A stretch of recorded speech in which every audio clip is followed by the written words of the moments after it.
Glória a Deus, queridos. Bem-vindos a mais uma IA Alfa Morumbi e a Church Limeira, em mais um culto, onde nós estamos aqui para receber da parte do Senhor uma palavra que venha edificar o nosso interior, venha nos trazer fé, direção e trazer força, trazer revelação também para a nossa caminhada, porque o Senhor não quer que nós simplesmente andemos como cegos, mas Ele tem uma luz para iluminar os nossos pés, e essa palavra vai produzir essa luz que vai mostrar o caminho que o Senhor quer que eu e você possamos trilhar, que é um caminho de bênção, é um caminho de conhecer mais o coração de Deus e experimentar mais dessa presença tão linda. Amém? Hoje, gente, nós vamos falar sobre uma palavra que pode até trazer um pouquinho de confusão no começo, principalmente para aqueles que têm um pouquinho mais de tempo no Evangelho, mas se você não tem nenhuma experiência ainda com a Bíblia ou com a igreja, não se preocupe, porque eu creio que essa palavra vai falar de uma maneira muito abrangente. E o tema dessa noite é a importância do deserto. Eu sei que quando a gente fala em deserto, gente, não vem nenhuma referência boa na nossa mente, né? Alguma lembrança assim muito positiva. Porque a gente lembra de deserto, especificamente nós que vivemos, talvez nas grandes cidades, nós não somos pessoas nômades, né? Nós não vivemos em comunidades, em lugares ermos. Então, quando a gente fala de deserto, a gente fica imaginando, sei lá, o deserto do Saara, a gente fica imaginando talvez, sei lá, as dunas lá dos Lençóis Maranhenses, que é só areia, embora ali tenha ainda o mar, tem as piscinas naturais, mas enfim, você começa a imaginar um lugar que é extremamente quente de dia e de noite é muito frio. É um lugar muito árido, que tem pedras, que tem areia, que tem animais peçonhentos, né? Você começa a imaginar esse lugar que não tem água, que não tem vegetação, é um lugar que parece que está morto. E eu estava lembrando, enquanto eu preparava essa ministração, eu estava lembrando de um tempo que a gente passou aqui no estado de São Paulo, particularmente, porque foi em todo o estado de São Paulo e até na cidade de São Paulo também. Nós passamos alguns anos atrás, já faz, sei lá, talvez uns 5, 6 anos atrás, um tempo onde a gente passou uma seca tão grande no estado de São Paulo que houve um dos menores índices de umidade no ar. Não sei se você sabia, mas um clima desértico ele é estabelecido, né, tem um percentual que eles estabelecem para determinar se aquele clima é um clima desértico ou não, que pode variar de 5% até no máximo 15% de umidade do ar. E a gente chegou a ter na cidade de São Paulo, estou falando aí de 6, talvez 7 anos atrás, já faz bastante tempo, mas houve um momento onde a cidade de São Paulo chegou a bater os 15% de umidade relativa do ar. Ou seja, nós estávamos com um clima, entre aspas, né, desértico, né, na nossa cidade e até mesmo no nosso estado.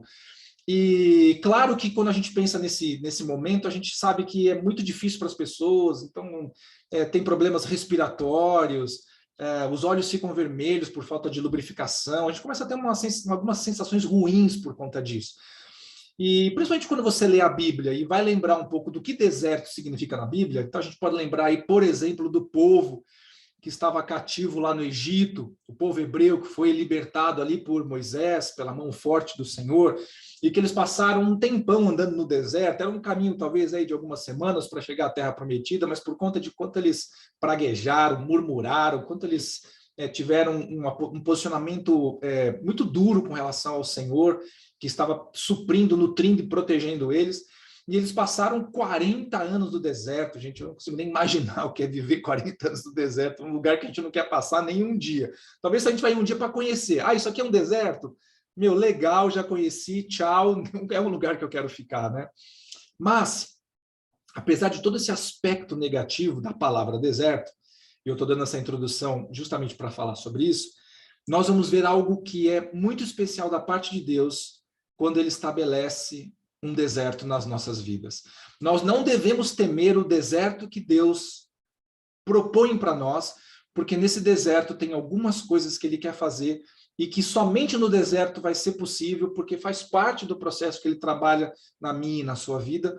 Então, se você, porventura, durante essa ministração, você imaginar, pensar, ou chegar à conclusão até de que você está passando sobre certos aspectos em algum deserto da sua vida, não temas, porque uma coisa é a gente passar um momento no deserto sem Deus. Isso é trágico, é terrível, provavelmente leva à morte. Não estou falando da morte física, mas a morte diária da nossa vida. Mas quando você vai para o deserto com o Senhor, tem algumas coisas que Ele quer tratar conosco. Amém? Eu queria dar para você o texto base, para a gente poder estar falando, porque eu vou falar que o deserto é uma bênção e você provavelmente vai ficar pensando, não é possível que depois de ter essa explanação toda de deserto, você vai falar que o deserto é uma bênção, mas calma que a gente tem bastante coisa para ver ainda. O nosso texto base, gente, é o texto que está lá no Evangelho de Marcos, no capítulo 1, dos versículos 1 a 8, tá bom? Marcos 1, dos versículos 1 a 8.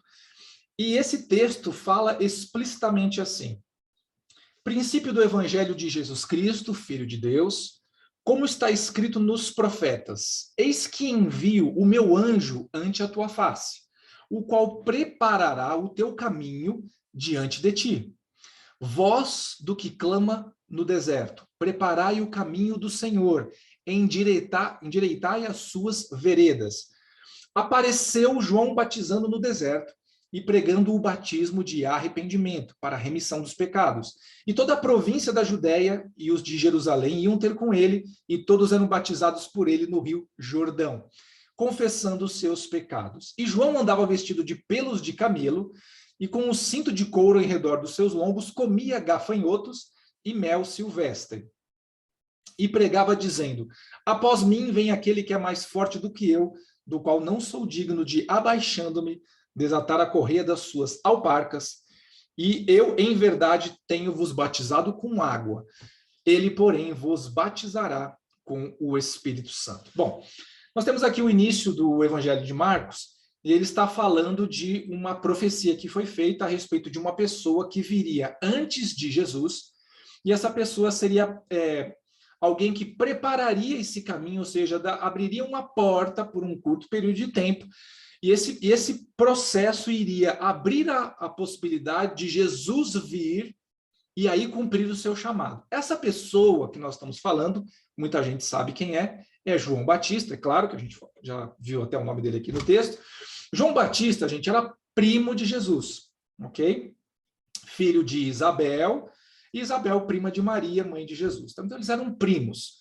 João Batista, na verdade, era 6 meses mais velho do que Cristo, ok? Ele tinha nascido 6 meses antes, e o ministério dele começou também antes, porque ele foi aquele que foi o precursor, que preparou o caminho aonde Cristo Jesus iria começar o seu ministério. Eu sei que pode parecer estranho, às vezes a gente lê uns termos na Bíblia, parece meio esquisitos, né? Porque a Bíblia fala que apareceu João Batista no deserto, então dá a impressão, quando você olha o texto, lembrando que você está no primeiro capítulo, logo nos primeiros versículos, e João Batista apareceu, dá a impressão que foi uma geração espontânea, que ele brotou do deserto, sei lá, alguma coisa assim. Na verdade, gente, João Batista, claro, nasceu como qualquer outro bebê, nasceu exatamente como Jesus também, embora Jesus, como você sabe, nasceu da Virgem porque a semente masculina, na verdade, era a semente de Deus, ok? Então, no caso de João Batista, não, ele nasceu de uma gravidez normal ele não simplesmente apareceu no deserto, como está escrito aí, mas esse termo, gente, no original, no grego, esse termo é tornou-se. Significa que, naquele momento, João Batista, então, assumiu o seu propósito, ele tomou a frente, se posicionou para cumprir o desígnio de Deus. Então, ele tinha toda a vida dele, nasceu, foi criança, foi adolescente, né, se desenvolveu, até que, então, chegou o momento de ele iniciar o seu ministério. E é esse momento que a Bíblia relata como apareceu João Batista. Na verdade, ele não apareceu do nada, é que ali ele estava consolidando o propósito que Deus tinha para a sua vida. E aí ele começou a pregar no deserto, preparando o caminho aonde Cristo viria. Ele, inclusive, veio para batizar Jesus, embora, como você vê aqui, ele trouxe o batismo do arrependimento, que é o que nós praticamos hoje. Isso é muito importante você saber. O que é o batismo dentro da igreja? É o batismo do arrependimento. É quando nós entendemos que nós somos pecadores e que nós precisamos de Deus, precisamos da salvação e precisamos conhecer a Deus para que nós possamos caminhar em justiça. Então, o batismo do arrependimento é aquele que João veio trazer, e Jesus passou por esse batismo, embora não precisando de arrependimento, lembrando que Jesus não teve nenhum pecado, porque se ele tivesse pecado, ele não poderia ter morrido na cruz do Calvário por nós, que é a morte substitutiva. Cristo tomou o meu e o seu lugar na cruz por causa dos nossos pecados, ok? Mas, enfim, e aí, não sei se você para pensar, puxa, então João Batista foi o cara que veio preparar o caminho para que Cristo pudesse vir. Por que Deus foi colocar esse sujeito no meio do deserto? Não tinha templo em Israel? Não tinha sinagoga? Não tinha uma casa de alguém onde ele pudesse começar uma célula? Onde ele pudesse começar uma alfa? Não é verdade? Por que Deus foi colocar ele no deserto? Aí você pode falar, mas Carlos, tá muito simples essa resposta. Já havia uma profecia que dizia, voz que clama no deserto. Então, para se cumprir, tinha que ser no deserto. Tá tudo bem. Mas por que Deus iria determinar, mesmo através de uma profecia, que deveria ser num deserto, num lugar árido, num lugar quente, num lugar com pouca ou nenhuma vida? Por quê? Uma das coisas que eu mais amo a respeito da palavra de Deus e que mais amo a respeito de Cristo Jesus e do meu Senhor é que ele não dá ponto sem nó e todas as coisas, gente, independente se eu entendo ou não entendo, se eu vejo ou não vejo, todas elas estão alinhadas, estão costuradas perfeitamente para cumprir um propósito. Nem sempre nós temos entendimento desse propósito e ele também não se vê na obrigação de falar para nós todos os seus planos, porque foi assim que ele determinou, ok? Então, na posição de Deus, ele falou assim, eu tenho planos, mas esses planos não vou abrir todos para vocês e entenda, não sou obrigado também a fazer isso, eu vou dar para vocês o que é necessário para que se cumpra a minha vontade na vida de vocês. E hoje, gente, nós vamos ver através desse texto de João Batista, que apareceu no deserto, pregando e trazendo o batismo do arrependimento, e por que Deus usou o deserto, e por que é tão importante o deserto, e não foi apenas para João, mas é para mim e para você também, e nós vamos ver 3 verdades importantes através dessa experiência que João Batista passou no deserto. Amém? Primeira verdade, o deserto, gente, é um lugar para se ouvir. Gente, é um lugar perfeito para a gente ativar os nossos sensores auditivos. E aqui, é claro, gente, que eu não estou falando de nós estarmos com os ouvidos físicos, né, mais aguçados. É óbvio que se você for para um deserto, não tem nada. O máximo que você vai escutar é talvez o vento batendo, e não sei, talvez batendo em você, porque se for só areia e pedras, vai ter pouca coisa que você vai escutar, mas você... não estou falando especificamente de nós ouvirmos com os nossos ouvidos físicos, mas nós aguçarmos os nossos ouvidos espirituais, são aqueles que nos permitem ouvirmos aquilo que Deus está falando. Em Mateus 14, 23, tem um texto que fala assim, e despedida a multidão, subiu ao monte para orar à parte, e chegada já à tarde, estava ali, só. Eu vou usar como exemplo para nós o nosso maior referencial, e talvez... Porque às vezes tem alguns heróis da fé, a gente pode até olhar através da vida dos apóstolos, né, do próprio apóstolo Paulo, muitas coisas que a gente tem como um parâmetro, e como ele mesmo disse, né, sede meus imitadores como eu sou de Cristo. Ou seja, você pode olhar para mim naquilo que eu faço, porque eu estou imitando a Cristo. Mas a verdade é que, se a gente tiver exemplos e a gente puder seguir direto do nosso norteador, que é o próprio Senhor Jesus, então é esse exemplo que nós vamos usar. E Jesus se separava muitas vezes para ir orar. Às vezes ele ia a lugar ermos, às vezes ele ia aos montes, ou às vezes ele ia a um lugar onde não tinha ninguém. A gente precisa compreender, gente, que o deserto especificamente não precisa ser necessariamente um lugar árido. Ele pode ser um lugar onde nós estaremos isolados de todo o restante das coisas que nos envolvem. Por exemplo, você não vai encontrar um deserto aqui em São Paulo, mas você pode ir a um deserto aqui em São Paulo. E aí eu vou explicar para vocês mais para frente. Bom, é um lugar para se ouvir. Por quê? No deserto nós não encontramos nada. Então, nós estamos muito mais focados naquilo que nós fomos buscar, ou no momento que nós estivermos nesse lugar, do que se nós estivermos na correria do nosso dia a dia. E, gente, pensa numa correria que nós vivemos hoje. E não apenas nas grandes cidades, como, por exemplo, São Paulo, mas eu tenho visto realmente a palavra se cumprir em cada detalhe.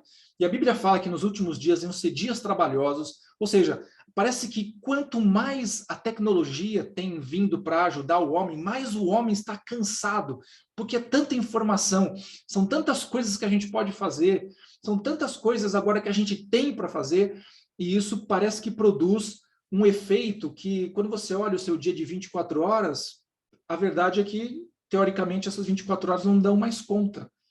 Não sei se você parou para pensar nisso e refletir, talvez você tenha até brincado com alguém, falando, olha, eu precisava de um dia que nem aquele do Banco Itaú, sabe? Um dia de 30 horas. Você lembra daquele logo, daquele slogan, né? Itaú 30 horas. Mas, gente, a verdade é que a correria é tão violenta nos nossos dias, a ansiedade, as coisas que a gente quer alcançar, né, os objetivos e as pressões que a gente tem, que talvez se a gente tivesse um dia de 30 horas, nem as 30 horas iam dar para servir a isso. E eu tenho visto, gente, que essa correria e essa aceleração que a gente está vivendo, em parte, é como se fosse um processo pela qual nós estamos sendo subjugados. Existe uma ação espiritual que vem trazer isso de uma maneira que nós venhamos a nos sentir cansados e aparentemente sem tempo de fazer as coisas. E é nesse tempo, gente, que a gente começa a abrir mão do nosso tempo de oração, nós começamos a abrir mão da leitura da Bíblia, nós começamos a estar tão cansados às vezes que a gente já não consegue mais vir na célula, a gente às vezes não consegue ir no culto. E talvez no primeiro momento você pense assim, mas a gente pode fazer online, então eu não vou no culto, mas eu assisto. Mas se você não se policiar e não tiver um posicionamento, a verdade é que com o tempo você vai até deixar de assistir no formato online. E quando eu falo isso, gente, não que eu esteja defendendo esse formato, embora a gente está aqui fazendo hoje essa reunião virtual, e vamos estar gravando para que alguém possa assistir pela internet, até porque Paulo deixou muito claro que é muito importante que a gente não deixe de congregar. É fundamental que a gente esteja em comunidade entre pessoas que nos amam. Mas, enfim, voltando aqui. Nós estamos vivendo num tempo que é exatamente como essas cadeias de restaurante fast food. Então, a verdade é que quando você chega num restaurante, você para no... Eu ia dar um exemplo aqui, vai ficar o nome, eu não vou editar depois, mas você para no McDonald's, você para no Burger King, algum desses fast foods, e você faz o seu pedido ali na cabine, a sua expectativa é que quando você chegue na próxima cabine, que é de pagar, o pessoal já esteja montando o seu lanche, as suas fritas, o seu refrigerante, e logo depois, quando você chega na cabine de receber, o cara já está te entregando o pacote. Essa é a sua expectativa. É claro, nem sempre acontece assim, às vezes demora 2, 3 minutinhos, mas se demora 5 minutos, você já fica irritado. Pô, eu vim aqui porque é um fast food. Como assim não está pronto? Vamos, gente, vamos. Nós vivemos numa geração onde as coisas são muito rápidas. Eu tenho um tablet que eu comprei há acho que 9 ou 10 anos atrás, quando eu comecei a ministrar a nossa célula aqui no Morumbi. Naquela época, quando eu comprei esse tablet, ele era um tablet fantasticamente rápido, ok? Eu ainda uso ele hoje porque ele tem essa função, na verdade eu uso ele apenas para colocar ali as ministrações, e hoje ele ainda funciona como funcionava naquele tempo, e na verdade ele funciona na mesma velocidade que ele funcionava naquele tempo. Só que, gente, quando eu abro ele e começo a mexer nas coisas, eu falo, meu Deus, o que está acontecendo aqui? Precisa dar corda nesse negócio? O tablet não mudou nada, gente. Quem mudou fui eu. Porque eu tenho hoje um celular, que é mais moderno que o meu tablet, que quando eu clico no botão, ele abre praticamente no milésimo de segundo. E quando eu clico no meu tablet, ele demora algum tempinho. Mas ele demorava 10 anos atrás, o mesmo tempinho, e eu não reclamava disso. Então, gente, é sensível às mudanças que nós temos vivido, embora me parece que às vezes nós estamos sendo cozinhados, que nem se faz rã, sabe? Cozinhar a rã, você põe ela na água fria e vai esquentando devagarzinho, porque ela não repara que a água está aumentando a temperatura até o momento que a água está numa temperatura muito alta e ela acaba morrendo ali dentro. E nós, gente, se não tivermos atenção, estamos vivendo assim. É isso que nos cerca. Só que esse processo é gradativo, e aumenta meio grau a cada ano, meio grau a cada ano. E a gente não vai percebendo que essa temperatura está subindo, mas ela está. E quanto mais nós estamos nos envolvendo com essa correria, a verdade é que menos nós temos tido tempo para ouvir aquilo que o Espírito está falando. E, gente, ouvir o que o Espírito está falando é tão importante que na Bíblia, no livro de Apocalipse, no livro da Revelação, ou seja, dos acontecimentos que estão para vir, o Senhor Jesus pontua de maneira muito incisiva: quem tem ouvidos, ouça o que o Espírito diz às igrejas. Então, ouvir, gente, é algo muito importante nos nossos dias. E existe uma luta para que eu e você não possamos estar sensíveis para isso. Mas voltando aqui para esse tempo para ouvir, o que é o deserto, gente? O deserto é um lugar onde nós estamos silenciando o ruído que está à nossa volta. Talvez o seu deserto seja, por exemplo, dentro da empresa, quando você está passando por um momento de pressão, alguém está cobrando alguma coisa, e você precisa de um resultado, precisa de uma resposta de Deus. Aonde você vai buscar um deserto na sua empresa? É o banheiro do escritório. Você entra no banheiro, se tranca, abre mão de tudo, abre mão da ansiedade, tira tudo da sua cabeça, entra na presença de Deus, e ali você está se isolando. Então, gente, o seu deserto pode variar. O meu deserto é o escritório aqui de casa. O meu deserto é a garagem. O meu deserto é o carro. Porque eu saio, entro no carro meia hora antes de sair, e ali eu tenho um tempo com o Senhor, só eu e Ele, no silêncio. Então, o deserto, gente, não é algo necessariamente ruim, mas é este lugar onde eu estou me liberando de todo barulho, de toda correria, de todo estresse, de toda a pressão que nos cerca, para dedicar esse tempo para ouvir a Deus. Por que João começou o seu ministério no deserto? Quebrando paradigmas. Nos templos, juntava muita gente, era uma confusão. Você sabe que era uma confusão porque o próprio Senhor Jesus, quando entrou uma vez no templo e viu aqueles vendedores comercializando os animais que iam ser usados nos sacrifícios, ele chega lá e fala: vocês estão acabando com a casa do meu pai, vocês estão desvirtuando tudo que o meu pai determinou, falando da palavra de Deus e da lei que ele havia dado a Moisés.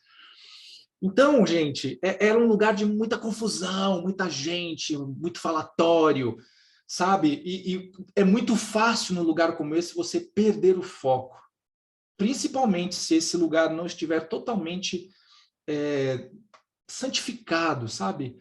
Entregue ao Senhor.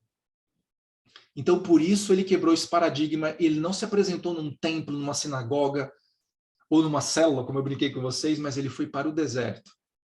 Porque quem vem aqui para o batismo do arrependimento vai chegar num lugar onde não tem nada. E é nesse lugar que você vai ouvir a Deus. É muito importante que você comece a determinar desertos na sua vida. Não são desertos ruins, são desertos bons.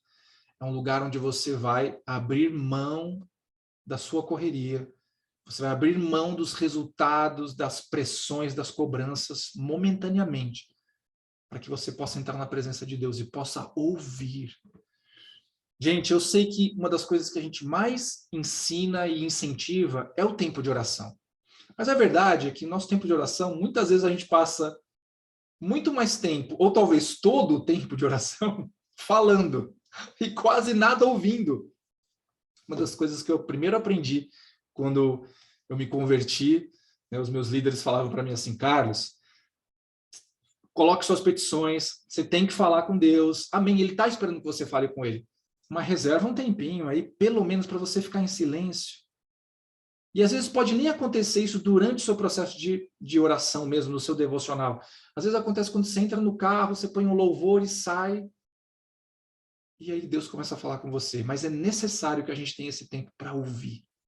Amém? Então, João quebrou o primeiro paradigma indo para um lugar onde se podia ouvir a voz de Deus. Um lugar onde não houvesse ruídos. Amém? Um lugar para a gente poder entrar na intimidade do coração de Deus. Segunda experiência de João. O deserto, além de ser um lugar para ouvir, ele é um lugar de renúncia. Gente, como eu falei para vocês no primeiro tópico, né? O deserto é um lugar que não tem nada. Logo, se não tem nada, você não foi lá para fazer alguma coisa. Levando-se em conta que a gente tem muita coisa que a gente pode estar fazendo. Exemplo, hoje você está aqui ao vivo, nessa ministração, ou você dedicou um tempo para parar e ouvir no YouTube essa pregação. E a verdade é que quando você determinou esse tempo para estar aqui ouvindo essa palavra, você abriu mão de alguma coisa, ok? Porque não adianta você falar assim, eu estou fazendo um relatório aqui para a empresa e estou escutando a ministração aqui no outro ouvido, sabe? Por um lado eu estou pensando, no outro eu estou ouvindo a ministração. Gente, não vai dar certo. Porque ou você foca para receber, ou então você vai até pegar alguma coisa ou outra, mas aquilo não vai fixado no seu coração, porque você não está dando atenção para aquilo. Então, quando você abre mão das coisas, é uma maneira de nós renunciarmos. Marcos 1,13. E ali esteve no deserto 40 dias tentado por Satanás e vivia entre as feras e os anjos o serviam. O próprio Senhor Jesus, no início do ministério, assim que ele recebeu o batismo de João, e o Espírito Santo desceu sobre ele, e ali começou efetivamente o ministério dele, porque ele foi revestido do poder do Espírito Santo, e ele vai ao deserto para ser tentado por Satanás, 40 dias no deserto. 40 dias no deserto. Naquele tempo que ele foi para lá, ele foi para renunciar todas as demais coisas para que ele pudesse se posicionar diante do seu adversário, ok? Para que ele vencesse ali. Na verdade, gente, Jesus não venceu na cruz do Calvário, ok? Ele venceu no primeiro dia do seu ministério, porque ele, primeiro antes de começar qualquer coisa, primeiro antes de chamar qualquer discípulo, primeiro antes de curar qualquer pessoa, ele foi para o deserto e venceu Satanás. Então, vem aqui, Satanás, eu vim aqui para vencer você. Para isso, eu tive que renunciar a todas as outras coisas. Eu vim para um lugar onde não tem nada, porque aqui vai ser o tete a tete.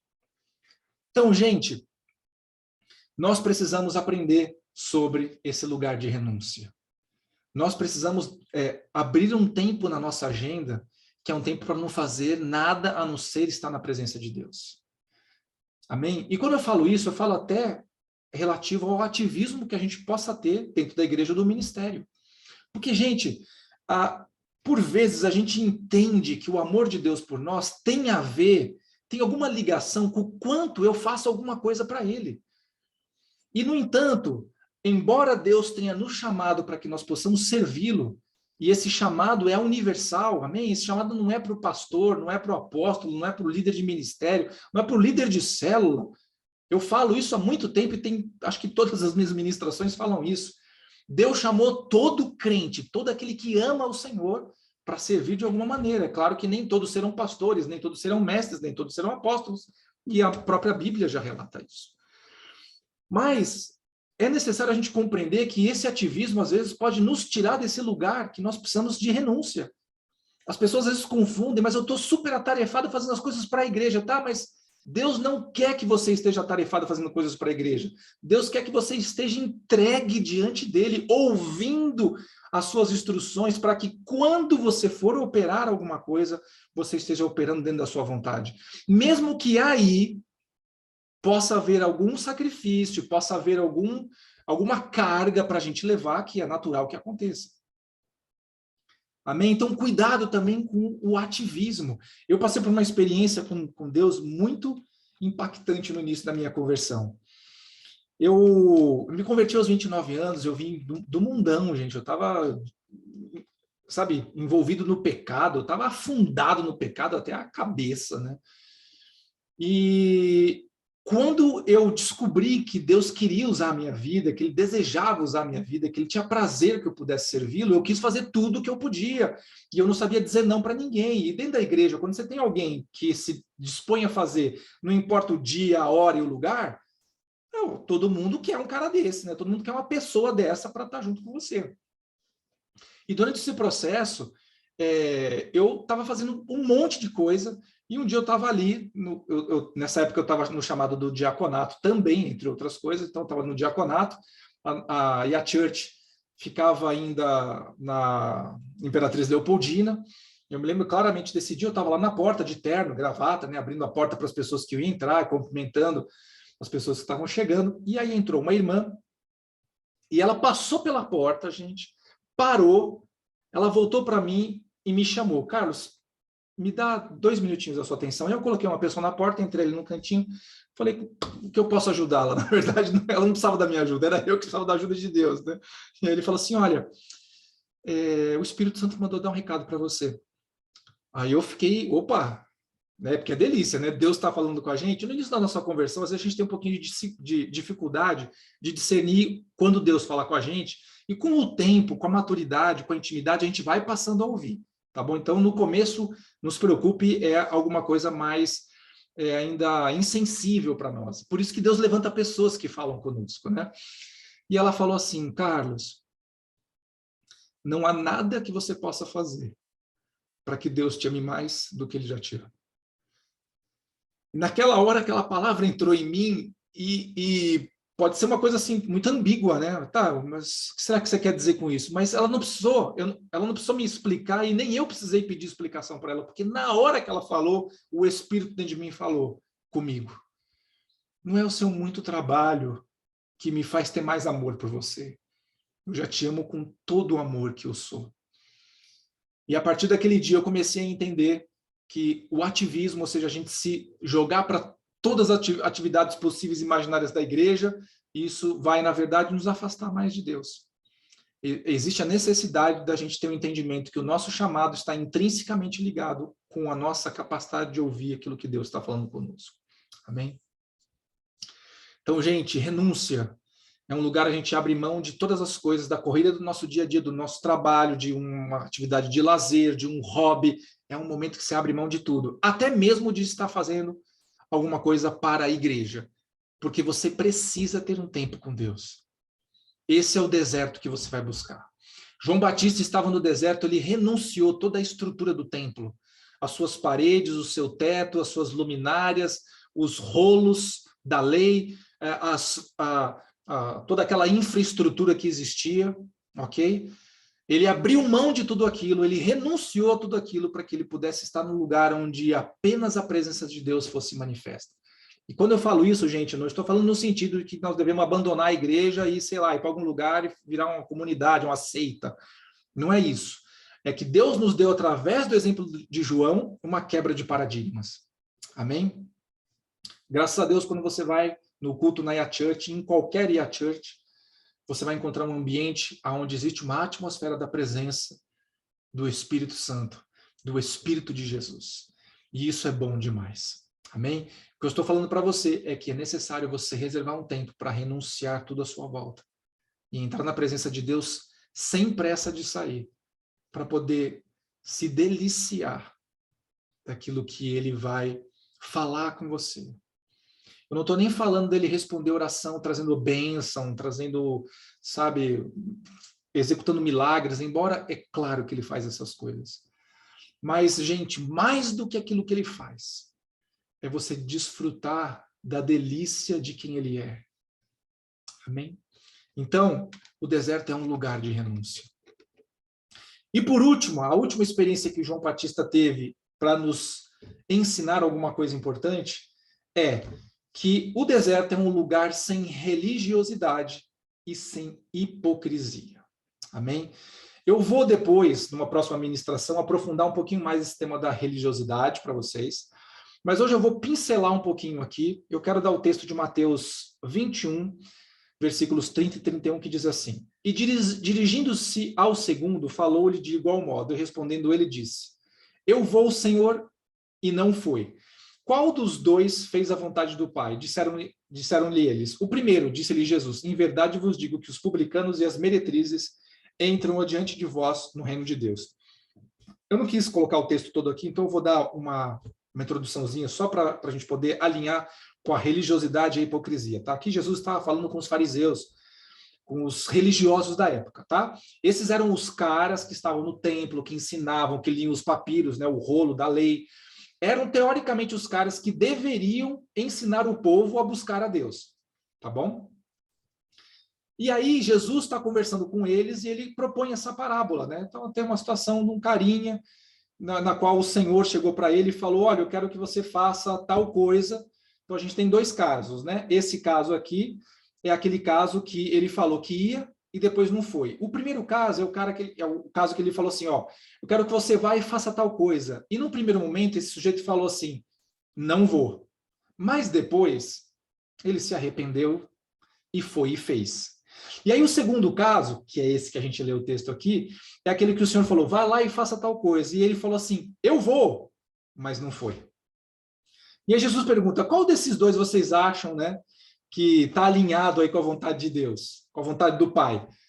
É claro que é o segundo, que é aquele que falou, ó, eu não, desculpa, é claro que é o primeiro, tá? O segundo é o que ia e depois não foi, né? Claro que é o primeiro caso, que é aquele que disse, eu não vou fazer, mas depois ele se arrependeu e foi. É esse. E Jesus estava trazendo essa palavra especificamente para falar com os fariseus, porque eles eram esse caso. Jesus faz aqui uma analogia entre esse caso e os religiosos da época e as meretrizes e os publicanos. Só para você entender, meretrizes você já sabe o que é, ok? Mas os publicanos, gente, era uma parte do povo que era muito assim escorraçada, porque eles eram os próprios judeus que estavam servindo aos romanos para cobrar imposto dos judeus. Então ele era tido como traíra. Está entendendo? Era o cara, é o pior traíra do mundo, é o publicano. Então o cara odiado era o publicano. E Jesus fala assim, olha, vocês que são os religiosos, vocês que falam que entendem a vontade de Deus, vocês que deveriam estar fazendo o que o meu pai pede, não estão. Mas esses que são os publicanos e as meretrizes, são esses que vão estar fazendo a vontade do meu pai. Porque são aqueles que no primeiro momento falam assim, eu não preciso de Deus, mas se arrependem e falam, não, eu preciso sim. E aqui, gente, tem muito a ver, e tem até uma ministração do próprio Luciano Subirá que fala sobre isso, porque existe um risco muito grande na religiosidade. Gente, a religiosidade, para você entender, são pessoas que acreditam que estão fazendo a vontade de Deus, porém estão se apoiando pura e simplesmente na sua capacidade, no seu entendimento humano, traçando as suas próprias estratégias e não dependendo de Deus. E aí, com isso, criam-se rituais, criam-se tradições e uma série de procedimentos que não tem nada a ver com aquilo que Deus estabelece. Exatamente o que aconteceu no tempo de Cristo com os fariseus, os saduceus e os sacerdotes, o sumo sacerdote, toda aquela casta religiosa da época. Gente, havia, claro, um porquê de tudo isso, lembrando que entre o último livro da Bíblia no Antigo Testamento, que é Malaquias, e o Novo Testamento, existe um hiato de tempo de 400 anos, onde Deus não falou mais com o seu povo. E quando Deus deixa de falar, o povo se perde. Então, aqueles religiosos, eles acreditavam que estavam fazendo a vontade de Deus. Por isso que o próprio Luciano Subirá, ele trata esse caso da religiosidade como sendo algo espiritualmente tão perverso, é mais perverso do que a imoralidade. Porque a imoralidade você consegue tratar. Porque você chega para um cara que é imoral, ou para uma pessoa que é imoral, e você fala da verdade e da beleza de Cristo, e ele nota que aquilo que ele vive é impuro, comparado àquilo que é puro. Ele vê essa diferença e ele se arrepende. Agora, o problema do religioso é que ele acredita que está fazendo a vontade de Deus, e isso é um veneno, porque ele não entende que ele precisa de arrependimento. É uma das piores coisas que podem acontecer com uma pessoa, é estar com um espírito de religiosidade, porque ele tem uma aparência de piedade, mas ele nega o efeito disso, porque ele não está alinhado com a vontade de Deus. E veja, João quebrou esse paradigma tanto da religiosidade como da hipocrisia. Por quê? Ele não estava se apresentando num templo, ele não estava usando vestes sacerdotais. O que a Bíblia fala ali quando nós lemos o texto no início da ministração? Fala que ele se vestia de peles de camelo e comia mel silvestre e gafanhotos.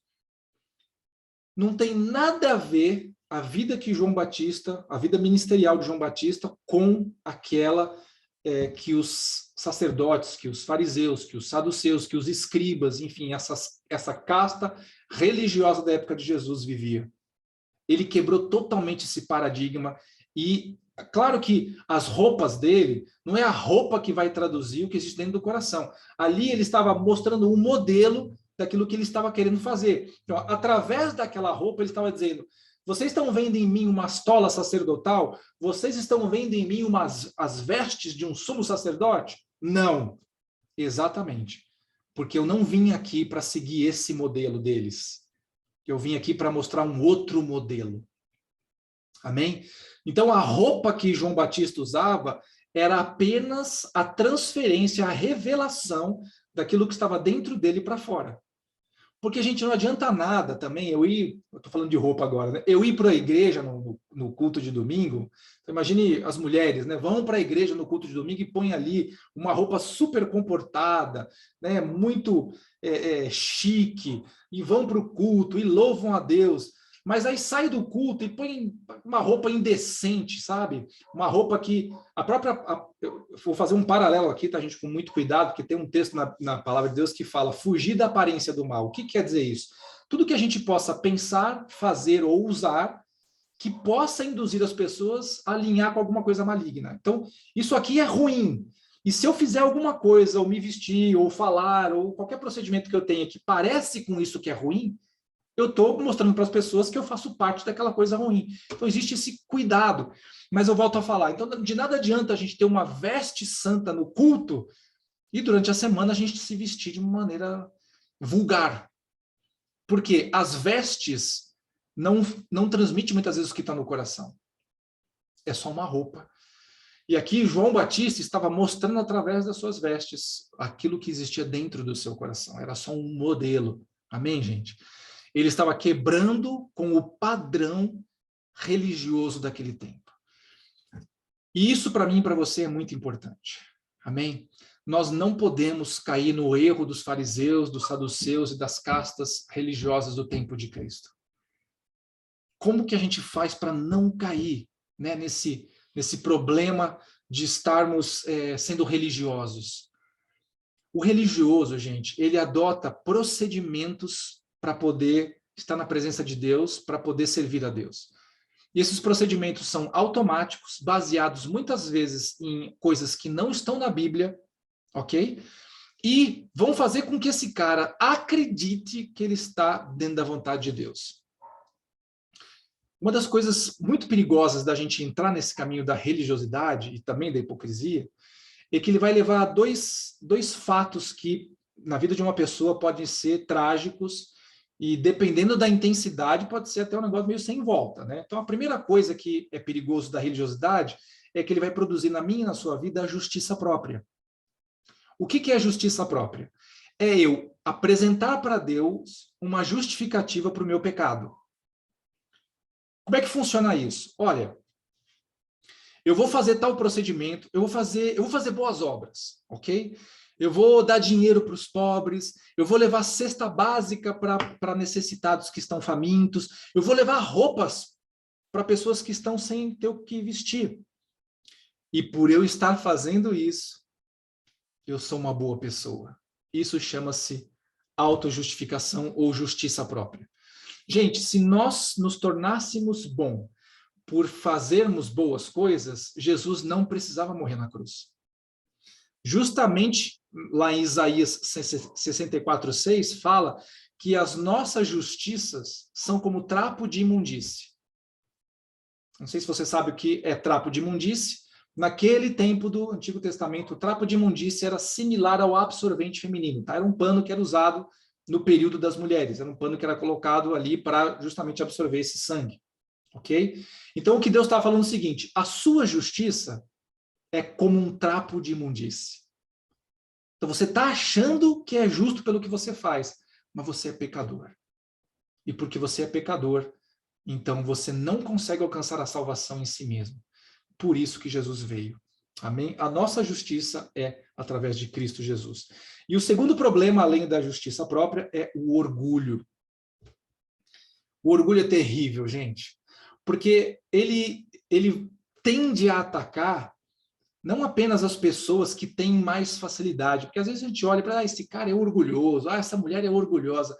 Mas, gente, às vezes, o orgulho pode tentar nos tomar de acordo com as coisas. Você imagina que o poder de Deus na vida de uma pessoa, um poder sobrenatural, uma pessoa que vai lá e cura os enfermos, uma pessoa que vem trazer uma ministração e, de repente, 100 pessoas se convertem. Você imagina o poder que tem na vida dessa pessoa? O poder não é da pessoa, o poder é de Deus, mas se manifesta na pessoa.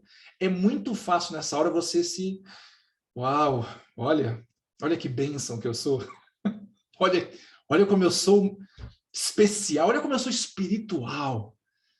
E o problema do orgulho, gente, é que ele cega o entendimento de que, na verdade, nós não somos salvos pelas nossas obras, mas nós somos salvos pela graça, de modo que nós não venhamos a nos gloriar em nós mesmos, mas venhamos a glorificar a Deus. Porque a obra é dele, foi ele quem fez, e é para ele. Amém? Então, o deserto, gente, é um lugar onde nós deixamos a religiosidade de lado e passamos a buscar Deus com um coração aberto. Eu vou te falar uma coisa, você pode vir na célula, você pode ir num culto, você pode ir num momento de intercessão, você pode falar com seus irmãos à sua volta, você pode dizer o que você quiser e eles podem acreditar naquilo que você está falando. E você pode ter um tempo de oração ali onde você fala coisas lindas, onde está todo mundo ouvindo e está achando maravilhoso. Mas Deus conhece o seu coração. E ele sabe o que está dentro dele. Ele sabe a motivação pela qual você está lá na célula, na intercessão, servindo a Deus. Ele sabe a sua motivação. Ele sabe a sua motivação quando você entra num tempo de oração. Às vezes, nem você está ciente totalmente da motivação que está no seu coração. Quem sabe hoje eu consigo uma bênção do papai. Quem sabe hoje o Senhor me troca essa casa que eu moro por uma casa maior. Quem sabe o Senhor me dá uma casa de praia, um carro esporte importado. Porque a gente tem, infelizmente, às vezes essa permuta com Deus. Amém? O deserto, gente, é um lugar onde a gente abre mão de tudo isso. É um lugar onde a gente abre mão disso e abre o nosso coração. Mas Deus precisa que eu abra o meu coração para ele ver o que está dentro? Claro que não. Ele consegue ver o seu coração, você abrindo ou não. É que quando você abre o seu coração, mais do que Deus está vendo, você está vendo.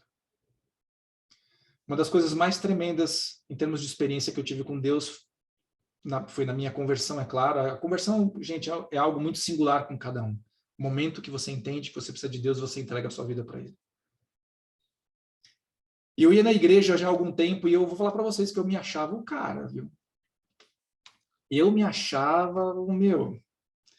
Eu tô vindo aqui, tipo, porque é legal, mas assim, eu não preciso. E quando Deus abriu o meu entendimento e ele mostrou quem eu era, é como se ele tivesse pego os meus olhos, tirado de mim e virado para mim mesmo e falou: deixa eu mostrar quem é você, Carlos. E quando eu descobri quem eu era, aos olhos do Espírito Santo, gente, esse foi um dos momentos mais terríveis que uma pessoa pode viver. Graças a Deus que é um momento rápido, porque ao mesmo tempo que ele permite ver as mazelas que nós temos dentro de nós, ele fala conosco: mas eu vou consertar o que está aí dentro. Sou eu que vou habitar aí dentro de você e vou fazer mudança na sua vida. Mas, gente, nós não abrimos o coração para que Deus veja o que está dentro de nós, mas para que nós possamos ver. Porque Deus conhece a nossa hipocrisia, mas às vezes a gente não conhece. E Deus conhece a nossa religiosidade, embora nem sempre nós consigamos discerni-la. Então, se você estiver nesse momento que você consegue verificar na sua vida alguma coisa que, puxa, eu estou fazendo tal coisa porque eu estou fazendo uma troca com Deus, ou eu faço isso para Deus me dar alguma coisa. Está na hora de você ir para o deserto. Está na hora de você abrir mão dessas coisas. Está na hora de você conhecer o coração do seu pai. E o coração do pai é lindo, gente. Ele é lindo. Mas só toca no coração do pai quem renuncia a si mesmo. Quem abre mão do pecado para andar na santidade. Amém? O deserto não é um lugar ruim. O deserto é um lugar onde eu e você precisamos ir para buscar intimidade com Deus. Não deixe o seu tempo ser consumido muitas atividades, pelo estresse, pela pressão, pela correria. Não é Deus que vai abrir um tempo na sua vida como ele abriu o Mar Vermelho. Deus, abre um tempo aqui para que eu possa te adorar. Não, é você quem vai fazer esse tempo acontecer. É você. E eu vou te dizer que eu e você temos tempo para entrar na presença de Deus. A gente não entra porque a gente coloca outras coisas em primeiro lugar. Mas hoje é um excelente dia para a gente mudar isso. É curioso o que eu vou falar para você, mas é a mais pura verdade. Deus não precisa de mim nem de você. E nós precisamos dele. No entanto, ele nos procura todos os dias. E nós que precisamos dele, nem sempre fazemos isso. Nem sempre fazemos isso. Mas eu queria te convidar nessa noite, se essa palavra tocou no seu coração, que você possa fazer uma oração comigo. Não é a oração que vai mudar a sua vida. Quem vai mudar a sua vida é o próprio Senhor Deus, é o próprio Senhor Jesus. Na ação do Espírito, que é sobrenatural na sua vida. Mas essa oração vai ser a sua declaração de que você não quer mais viver nesse tempo onde a religiosidade, a hipocrisia, a correria, o estresse, os desafios, as suas metas, a sua vaidade estão tomando um tempo que pertence a Deus. Queria que você fechasse os seus olhos e você orasse assim comigo. Senhor Jesus, eu quero te agradecer porque o Senhor foi ao deserto para me ensinar o caminho. E eu tenho evitado este lugar. Talvez eu nem conhecesse este lugar, mas hoje eu sei. E eu sei que o deserto é importante para mim.